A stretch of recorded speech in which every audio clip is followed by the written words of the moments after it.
Well folks, 2 weeks later and I'm back with the Psyche of Mob Part 2.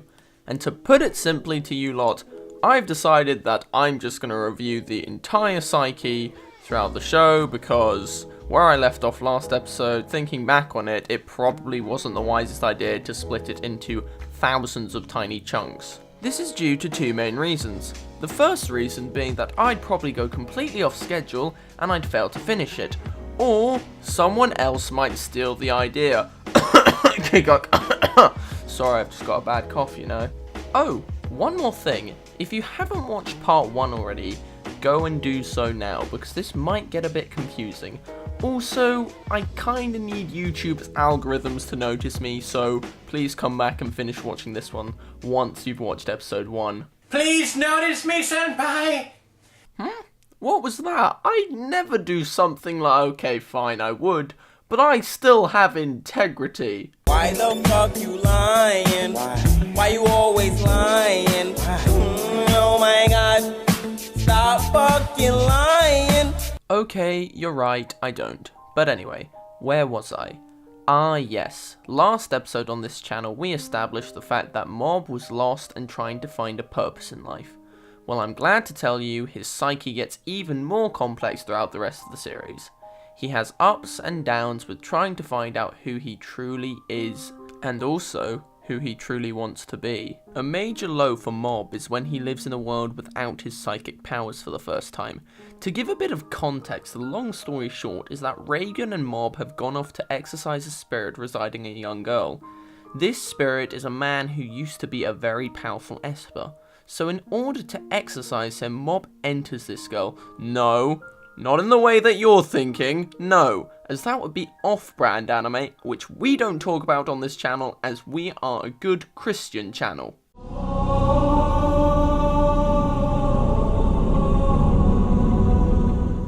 Now, if that right there was not a sign on why you should subscribe to this channel, I do not know what is. Flipping Jesus is entering my videos at this point. It's amazing. But anyway, Mob ends up trapped in a world in which he has no psychic powers or abilities. This world has been created by the Esper KG, the one who is controlling the girl. In this world, he is abused by pretty much everyone, even though he just tries to live a normal happy life and be kind to all. And honestly, it's heartbreaking. To see Mob being tossed about by bullies and picked on with no way of escaping, it's just sad. Throughout this experience, Mob almost breaks and gives in to the fact that he would be nothing without his psychic powers, which isn't true at all. But he almost starts to view life in this way. Another reason he starts viewing life in a negative way is because he has the constant reminders from KG, the Esper who was supposed to exorcise, that he is nothing without his powers. KG does this because he is bitter and twisted from his mother dying and having to lead a lonely life. He believes that Mob is destined to travel the same path as him. Now, all this may not seem too bad once Mob escapes, but the thing is, Mob begins to realise he should try and make more friends and hang out with other people more. This is probably a good idea to be honest, but sadly, it causes not so much of an argument but a conflict between him and Reagan, which leads to him realising that Reagan was just using him all along for his psychic powers, even though actually deep down Reagan knew in his mind that he liked Mob and he still wanted to remain as his master. Eventually Reagan allows himself to realise this after having publicly humiliated himself in front of millions of viewers on television. At this point Reagan feels how Mob feels, in a sense that he realises that life isn't worth living if you don't have others to live it with and experience it with. Once Reagan realises this, him and Mob reunite, which I feel teaches Mob a valuable lesson. That lesson being that he does have an impact on others and they do care about him. Also, he becomes reassured and it dawns upon him that Reagan wasn't using him the entire time. Whilst this happens, Mob reveals to Reagan that he had known Reagan didn't have any psychic powers all along since they first met. This allows Reagan to realise that Mob has a character, a personality, and was an actual friend to him. After this, Mob begins intense training for a marathon in which he will take part in. He's come to terms with it and agreed to himself that he will ask out his crush if he places in the top 10 this year. This at first seems like an impossible feat, as last year Mob came 291st out of all 300 runners. Dimple even makes a remark on how much Mob has changed without him even noticing. This shows character development in Mob, and how at this point in the show he's learnt resilience, forgiveness, and he's beginning to find himself. So Mob begins an intense training regime in order for him to place in the top 10 runners of the marathon, and everything seems to be going well. His friends are helping, and even Reagan offers to help train Mob, and he begins to run with him. This just reinforces their friendship. Everything is looking up for Mob at this point, but once he enters the race, everything begins to fall apart, ranging from things like a bad start to falling over and damaging his knee. So Mob passes out and ends up going home rather upset, but he knows he gave it his all.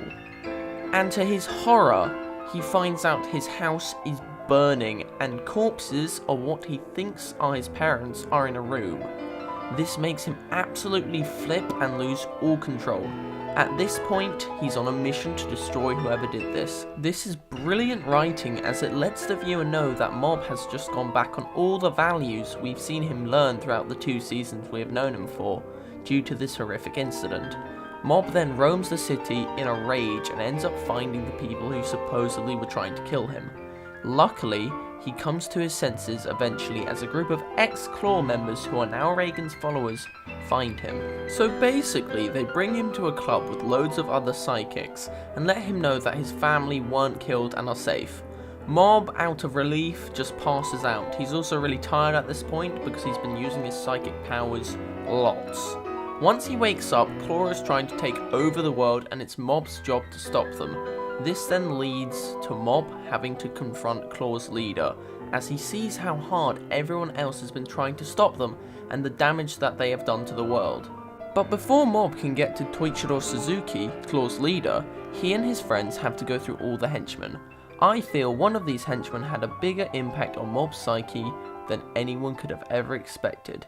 This henchman was Katsuya Serizawa. This is because Mob can see that he was a loner, shut in a room all day with nothing to do, no friends, and no fun in life.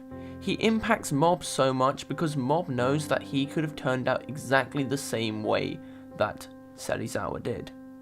The other reason is because he can tell that Toichiro is just using him at this point, and he knows how bad it feels to finally realize you've been used for nothing but someone else's personal gain. So Mob decides to use Talk No Jutsu! あんたはカカシ先生の友達で父ちゃんの部下でサスケと同じ内派で俺と同じ夢を持つ先輩で木の葉の忍びだった。何なんだ一体お前は俺をどうしたい。あんたは内が帯人だってことだ。 Yes, that was all of our reactions to Naruto Shippuden episode 385, but still, Mob using Talk No Jutsu shows extreme character development and the fact he has found something much more valuable and powerful than his current psychic powers, the power of Nakama! So, Mob uses Talk No Jutsu on Katsuya and allows him to finally realize that he's being manipulated and used by Toichiro.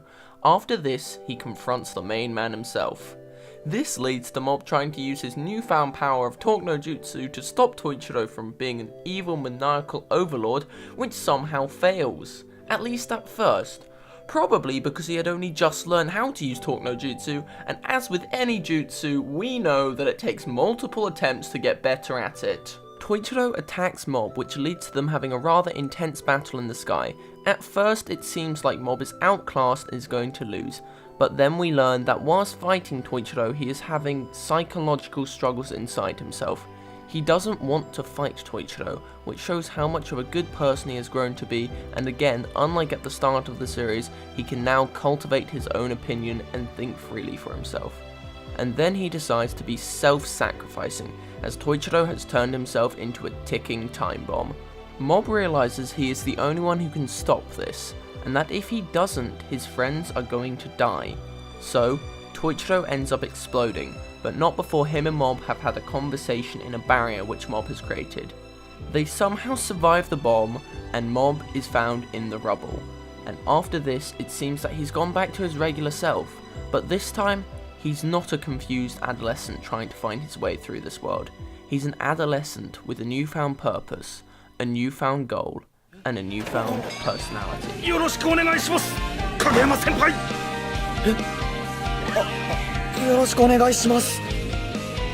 どうしよう、僕まで緊張してきた。すいません。 Well, that was the Psyche of Mob. Thank you so much for watching, and I hope you enjoyed. Also, I'm really sorry that this video was a day late, but it's because I was editing for this amazing man, aka Hex Competitive. You should check his channel out. Please like, comment on the video, and maybe consider subscribing. And I'll see you all in the next one. Iqua out.